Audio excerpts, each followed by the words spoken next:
En semaine, un basculement brutal au Tchad redessine le Sahel et fissure 60 ans d'alignement que beaucoup croyaient gravés dans la pierre. Entre la stabilité proclamée des partenariats occidentaux et la décision nette de rejoindre l'alliance des États du Sahel, l'écart se mesure dans les bases qui se vident, les couloirs aériens qui se taisent et les frontières qui changent de sens politique. Dans ce paysage qui bouge, que signifie pour vous cette rupture quand la voix d'Ibrahim Traoré rappelle que certaines lignes tracées sur la carte restent perçues comme artificielles par une partie de la société? Au milieu de ce silence, un centre de gravité glisse. Ce qui se joue après la décision tchadienne dépasse largement l'ajustement d'une alliance et ouvre une zone où chaque repère doit être réévalué. Le lecteur reçoit ici une grille d'analyse claire et utile, car comprendre cette recomposition, c'est mesurer comment un pivot stratégique cesse d'amortir les tensions régionales et met à nu les fragilités accumulées pendant des décennies. Le risque immédiat apparaît dans l'écart entre discours officiel et réalignement. Effectif. Là où certains acteurs parlaient de continuité, la source montre un glissement de centre de gravité qui se manifeste déjà dans les perceptions populaires, les signaux institutionnels et les réactions extérieures. Une petite question qui surgit alors. Si un État placé au carrefour de cette frontière modifie son orientation, que deviennent les trajectoires habituelles de souveraineté et de sécurité dans l'ensemble sahélien? L'enjeu devient double. Disposer d'un cadre explicatif robuste pour interpréter le basculement et identifier les vulnérabilités qui émergent lorsque les amortisseurs historiques disparaissent. Une double révélation apparaît dès l'ouverture. 60 ans d'alignement servent de ligne de base. Puis la décision tchadienne produit un écart immédiat qui recompose la carte régionale. Le second repère, cette frontière, agit comme un multiplicateur d'effets, montrant que chaque inflexion tchadienne touche simultanément plusieurs corridors politiques et sécuritaires. À partir de ces deux chiffres structurants, la recomposition décrite dans la source prend forme. Le Tchad, longtemps perçu comme un pivot stable permettant de projeter des moyens vers le Mali ou d'observer les dynamiques libyennes, cesse soudain d'être l'amortisseur stratégique qu'il incarnait.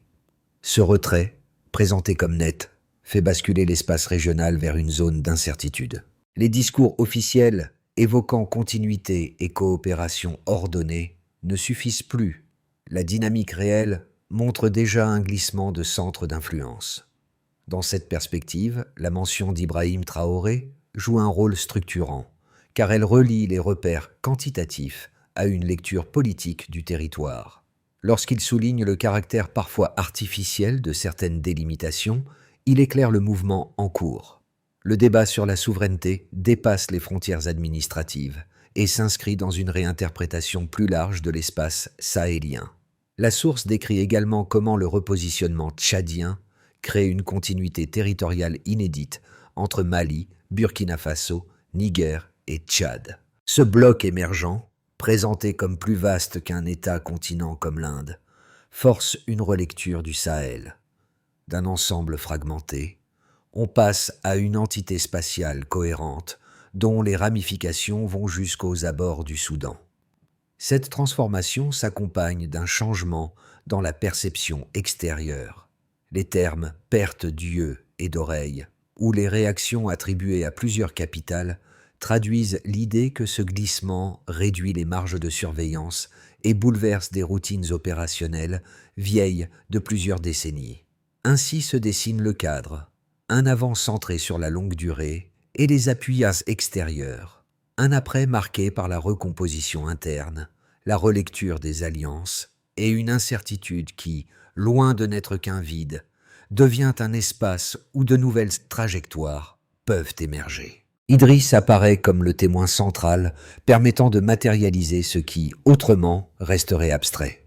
Il vit à proximité immédiate d'une base, d'où décollaient quotidiennement des appareils étrangers, perçus officiellement comme un symbole de stabilité et de protection.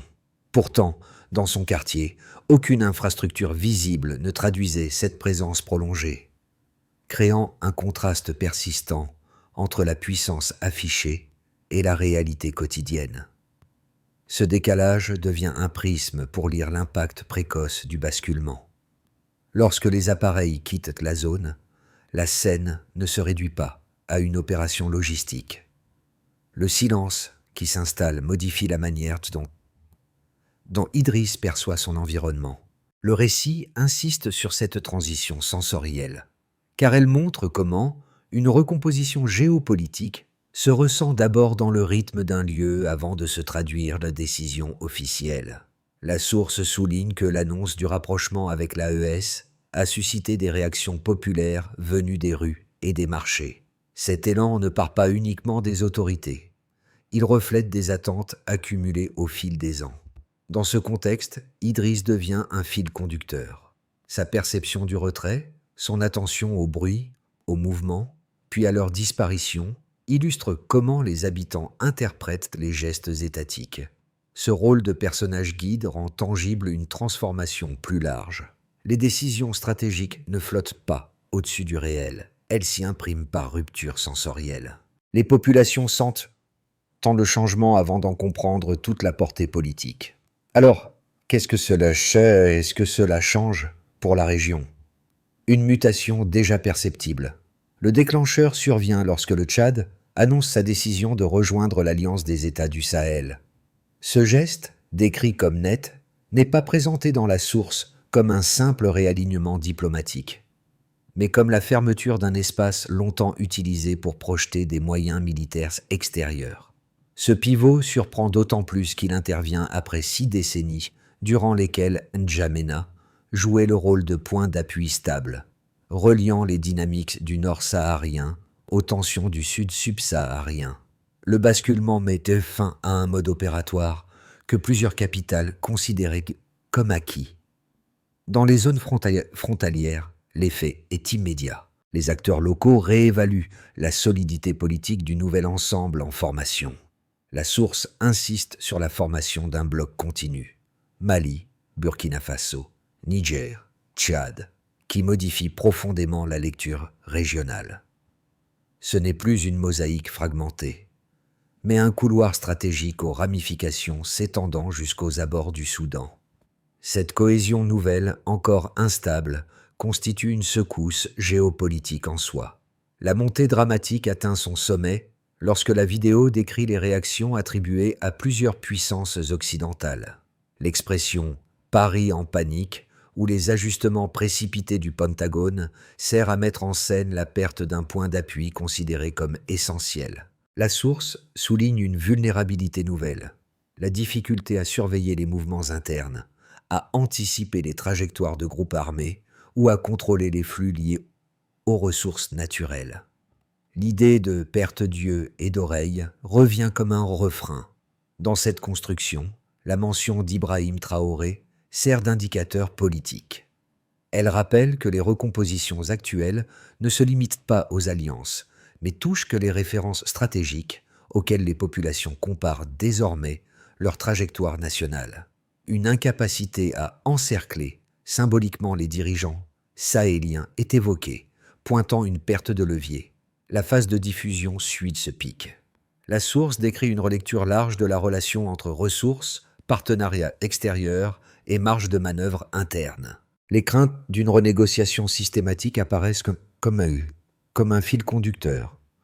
Les États membres de l'AES semblent désormais capables de coordonner davantage leurs décisions, même si cette coordination reste en gestation. Les effets se propagent ensuite aux perceptions populaires. Le portrait d'Idriss ressurgit. Pour lui, le silence laissé par le départ des avions devient la métaphore d'un espace politique encore en construction.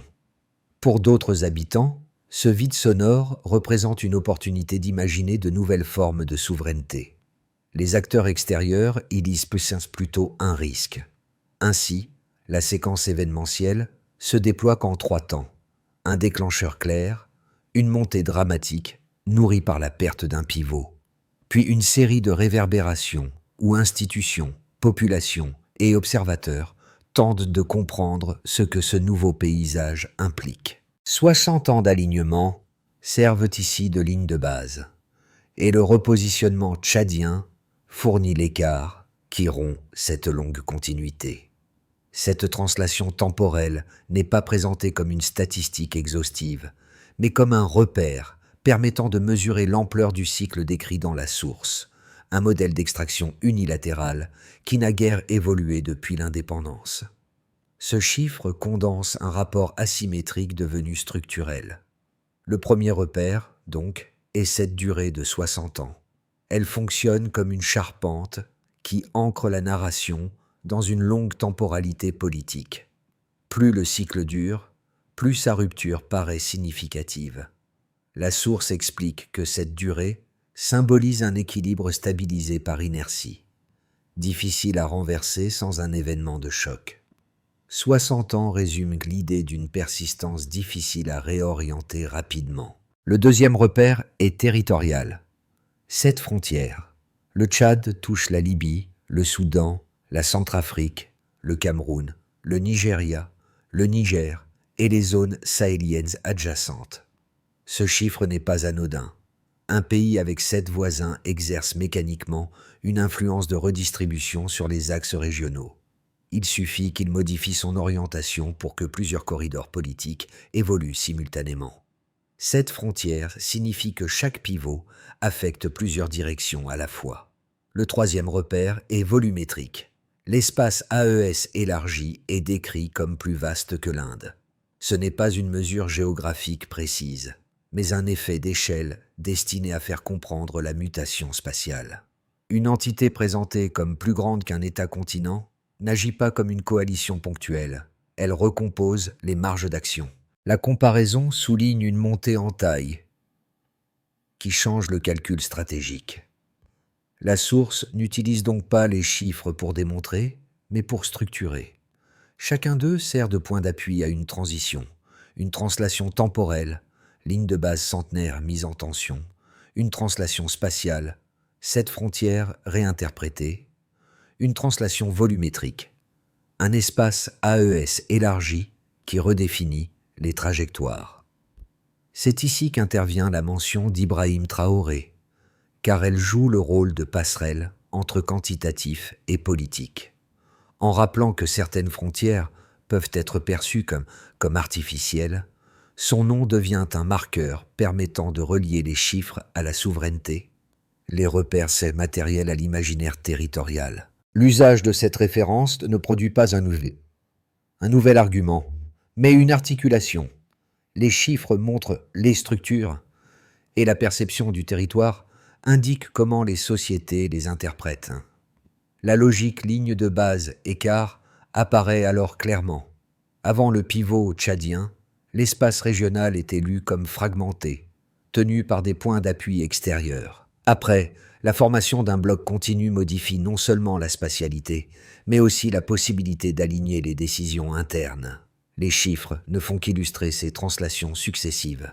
Ainsi, les 3 repères quantitatifs agissent comme des marqueurs narratifs. Ils ne prétendent pas quantifier la totalité du phénomène, mais installer un cadre permettant de comprendre pourquoi ce basculement produit un impact aussi large, sur les alliances, sur les perceptions populaires et sur la manière dont les États redéfinissent leur propre marge de manœuvre. 2 thèses structurent le débat présenté dans la source, et chacune se formule dans sa version la plus solide lorsqu'on applique l'exercice du version la plus solide. La première avance que la réorientation du Tchad fragilise durablement les partenariats occidentaux dans le Sahel. Sous cet angle, perdre un point d'appui situé au carrefour de 7 frontières revient à réduire une visibilité opérationnelle déjà limitée. La source évoque d'ailleurs la perte d'yeux et d'oreilles, signe d'une inquiétude réelle quant à la capacité de surveiller des zones sensibles, d'anticiper les mouvements de groupes armés ou de contrôler les flux liés aux ressources. Cette thèse considère que la fermeture d'un espace longtemps utilisé comme plateforme régionale crée un vide difficile à compenser rapidement. La seconde thèse, lorsqu'on la formule dans ses meilleurs termes, avance qu'il s'agit d'un rééquilibrage nécessaire. Elle met en avant une dynamique portée autant par les dirigeants que par les attentes populaires. Le récit souligne en effet des réactions venues des rues et des marchés, montrant que le mouvement ne résulte pas seulement de calculs institutionnels, mais aussi d'une volonté sociale de redéfinir les rapports de force. Le silence décrit après le départ des avions devient, dans cette lecture, une page blanche porteuse d'opportunités plutôt qu'un signal de vulnérabilité.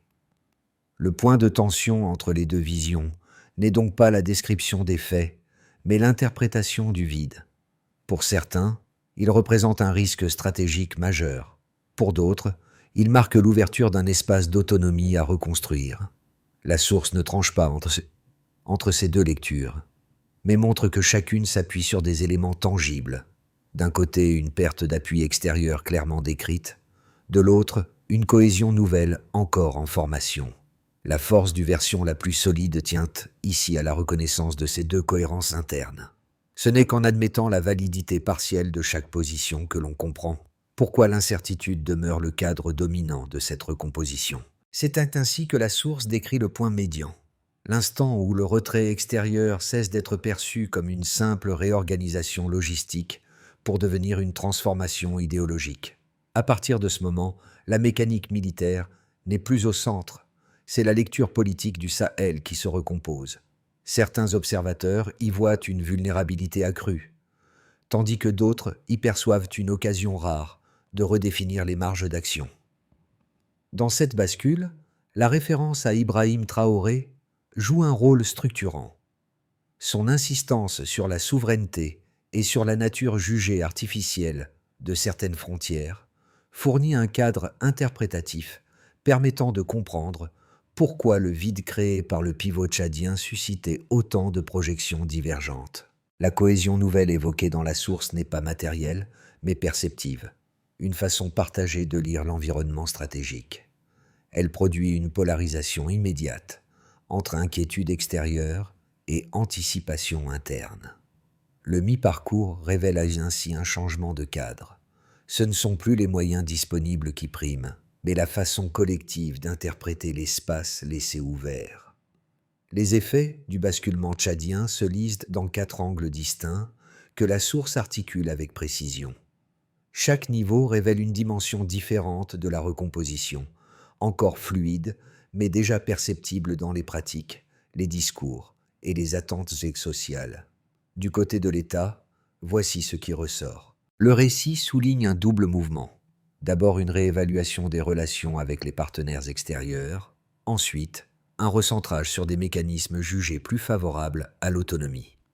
Les dirigeants cherchent à revisiter certaines pratiques héritées, notamment celles liées à la gestion des ressources et aux priorités sécuritaires. Dans ce cadre, la trajectoire de figures régionales comme Ibrahim Traoré joue un rôle miroir. Elle illustre comment des choix perçus comme souverains deviennent des points de comparaison pour les États voisins. L'impact immédiat ne réside pas dans une rupture brutale, mais dans un déplacement progressif vers un modèle de gouvernance moins dépendant des appuis militaires traditionnels. Du côté des entreprises, voici ce que cela implique. La source évoque un changement d'équilibre plutôt qu'une transformation instantanée. Les secteurs pétroliers, aurifères et uranifères apparaissent comme des zones de tension latente où une renégociation des modalités de coopération devient plausible. La dynamique n'est pas décrite en chiffres, mais en tendance. Les acteurs extérieurs devront composer avec un cadre perçu comme moins asymétrique. La consolidation géopolitique donne aux États membres une capacité accrue à aligner leurs priorités économiques. Du côté de la population, voici ce que l'on perçoit. Le portrait d'Idriss sert de fil conducteur. Son expérience quotidienne illustre la manière dont une recomposition géopolitique se traduit en signaux sensoriels. Le bruit constant des aéronefs, puis le silence soudain après leur départ. Ce contraste devient une métaphore de la transition en cours. L'annonce du rapprochement avec l'AES suscite une réaction populaire venue des rues, suggérant que l'élan ne provient pas seulement des dirigeants, mais d'attentes accumulées. L'impact social réside dans une recomposition des imaginaires politiques plutôt que dans un changement matériel immédiat. À l'échelle régionale, voici ce qui change. Le repositionnement du Tchad ferme un espace longtemps utilisé par les partenaires extérieurs pour projeter des moyens militaires. La création d'un bloc territorial continu, Mali, Burkina Faso, Niger, Tchad, transforme la lecture stratégique de l'ensemble sahélien. Les marges d'intervention extérieure se réduisent, tandis que les États méridionaux revoient leurs équilibres internes et leurs priorités sécuritaires. Cette continuité modifie la perception de la solidité politique et réorganise les dynamiques régionales. Ainsi, les quatre angles montrent que le basculement tchadien restructure simultanément les institutions, les acteurs économiques, les populations et la configuration régionale, produisant un effet d'ensemble qui dépasse largement la seule décision d'alliance. Les prochains mois se dessinent dans la source comme un espace ouvert, où plusieurs trajectoires restent possibles. Rien n'est présenté comme une prédiction ferme. Il s'agit de cadres analytiques permettant de mesurer comment les acteurs régionaux absorberont la recomposition en cours. 3 scénarios émergent, construits autour du même point de départ: la continuité territoriale nouvellement formée et la redéfinition des partenariats extérieurs. Considérons maintenant le scénario de base: ajustement progressif. Si la consolidation territoriale de l'AES élargie au Tchad se poursuit de manière contrôlée, alors la transition prendra la forme d'une réévaluation méthodique des relations extérieures. La source indique déjà que plusieurs mécanismes antérieurs sont jugés déséquilibrés et qu'une renégociation devient plausible. Dans ce scénario, les États stabilisent leur position commune tout en maintenant un dialogue limité avec les partenaires traditionnels. La priorité reste la cohérence interne: contrôle des frontières, coordination sécuritaire, clarification des priorités nationales. Considérons maintenant le scénario optimiste: cohésion renforcée. Si les signaux d'adhésion populaire relevés dans la source se transforment en soutien durable, alors une coordination politique plus structurée peut émerger. Les dirigeants utiliseraient la dynamique actuelle pour harmoniser certaines décisions, publier des communications conjointes ou aligner des priorités stratégiques. La région entre alors dans une phase d'expérimentation, où l'autonomie devient un levier collectif.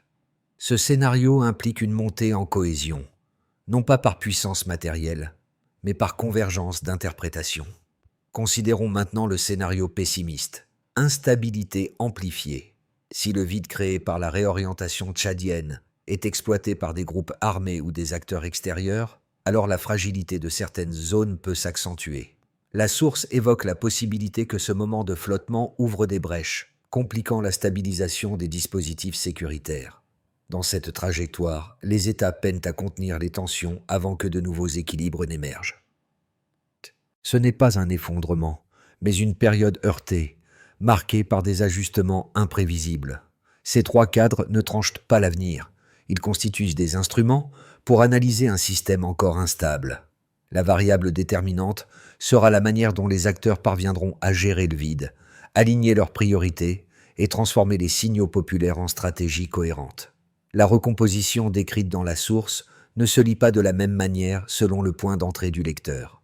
3 profils distincts se dégagent, chacun éclairant un aspect différent du basculement tchadien vers la S.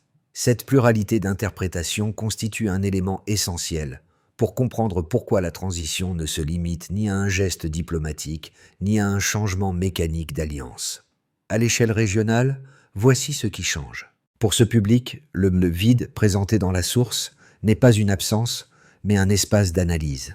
Ils y voient l'occasion de redéfinir les priorités, de mesurer les réactions extérieures et d'observer la manière dont les États réinterprètent leur souveraineté. Le déplacement du centre de gravité devient un indicateur précieux, révélant les zones où les équilibres se renégocient. Il y a aussi ceux qui s'intéressent aux trajectoires politiques sahéliennes. Les références récurrentes aux dirigeants régionaux, évoquées dans la vidéo, servent de point de comparaison. Ces lecteurs interprètent le basculement à travers une grille politique: influence des voisins, modification des récits nationaux, montée des discours sur l'autonomie. Ils perçoivent la transition comme un mouvement inscrit dans une dynamique plus large que le seul Tchad. Il y a aussi ceux qui observent les effets concrets du quotidien. Pour eux, la recomposition se lie dans les détails sensoriels. Le portrait d'Idriss devient révélateur. Bruit des aéronefs, puis silence inhabituel, absence d'infrastructures, malgré une présence militaire prolongée. Ce groupe de lecteurs comprend la transition à travers la manière dont elle transforme un quartier, un rythme, une atmosphère. Ainsi, la manière dont chacun reçoit le récit dépend de son ancrage.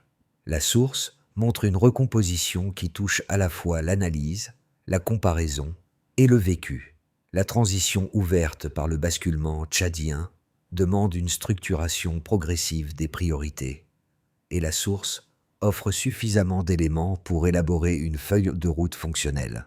Elle articule les décisions étatiques, les perceptions locales et les dynamiques régionales afin de montrer comment un ensemble encore mouvant peut trouver ses repères. Dans cette logique, 4 étapes se dessinent, chacune mesurable à travers des indicateurs concrets. D'abord, clarifier les objectifs communs. La vidéo souligne la volonté d'échapper à des mécanismes antérieurs jugés déséquilibrés. La première étape consiste donc à définir un socle partagé: sécurité, gestion des ressources, cohérence diplomatique. L'indicateur principal sera l'alignement entre les annonces officielles et les signaux envoyés par les États membres. Ensuite, gérer le vide interprétatif. Certains acteurs voient dans ce vide un risque, d'autres une opportunité. La réussite dépendra de la capacité à éviter une dégradation sécuritaire tout en préservant la marge de manœuvre politique revendiquée.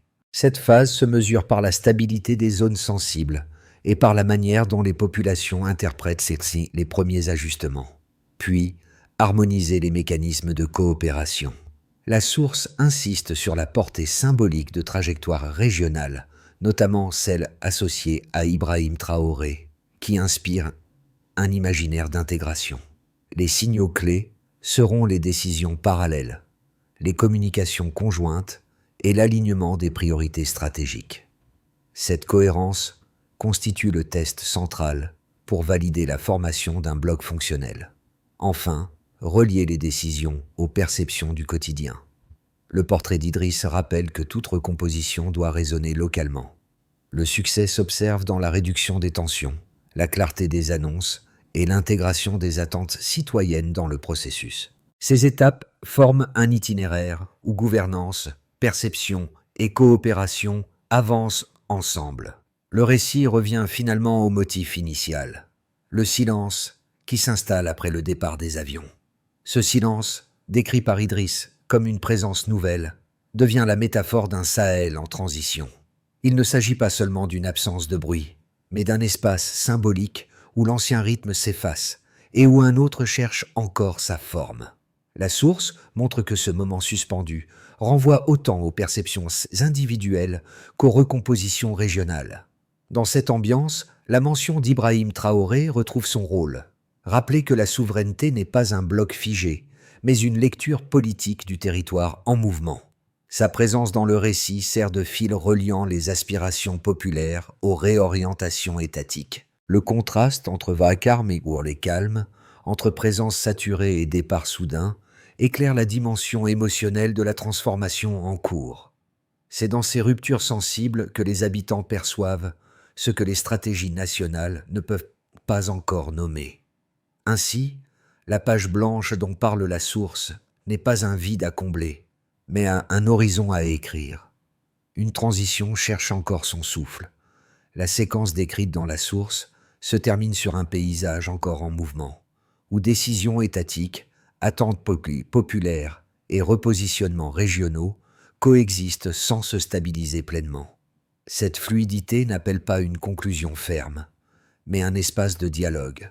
Les transformations évoquées, retrait extérieur, continuité territoriale, redéfinition des priorités, montrent qu'aucun acteur ne détient seul la grille de lecture définitive. Ce moment de transition invite plutôt à suivre attentivement les signaux. Ajustements diplomatiques, réactions citoyennes, gestes symboliques, évolution des zones sensibles. Chacune de ces couches éclaire une facette différente du Sahel en recomposition et participe à la construction d'un imaginaire collectif encore ouvert. Dans cette dynamique, la contribution du lecteur devient essentielle. Observer, questionner, relier les éléments, afin de comprendre comment un futur incertain peut prendre forme. À votre avis, quelle pourrait être la prochaine inflexion majeure dans cette recomposition du Sahel ?